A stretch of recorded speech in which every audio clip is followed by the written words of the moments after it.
Another example is the array of technologies, often referred to collectively as geoengineering, that potentially could help reverse the warming effects of global climate change. One that has gained my personal attention is stratospheric aerosol injection, or SAI, a method of seeding the stratosphere with particles that can help reflect the sun's heat in much the same way that volcanic eruptions do. An SAI program could limit global temperature increases, reducing some risks associated with higher temperatures and providing the world economy additional time to transition from fossil fuels. This process is also relatively inexpensive.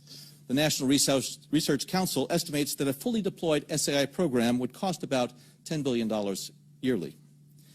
As promising as it may be, moving forward on SAI would also raise a number of challenges for our government and for the international community. On the technical side, greenhouse gas emission reductions would still have to accompany SAI to address other climate change effects, such as ocean acidification, because SAI alone would not remove greenhouse gases from the atmosphere. On the geopolitical side, the technology's potential to alter weather patterns and benefit certain regions of the world at the expense of other regions could trigger sharp opposition by some nations. Others might seize on SAI's benefits and back away from their commitment to carbon dioxide reductions. And as with other breakthrough technologies, global norms and standards are lacking to guide the deployment and implementation of SAI and other geoengineering initiatives.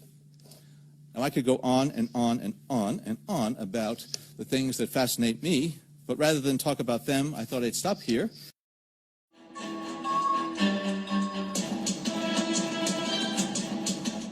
When Allen Dulles brought in all the Nazi scientists and so forth, they went to two places. They went to CIA and they went to the National Aeronautics and Space Administration, which in our world we call it not a space agency.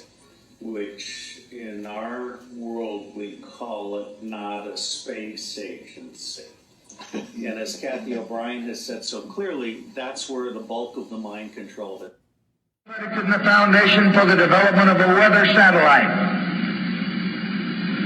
that will permit man to determine the world's cloud layer and ultimately to control the weather, and he who controls the weather will control the world. That will permit man to determine the world's cloud layer, and he who controls the weather will control the world.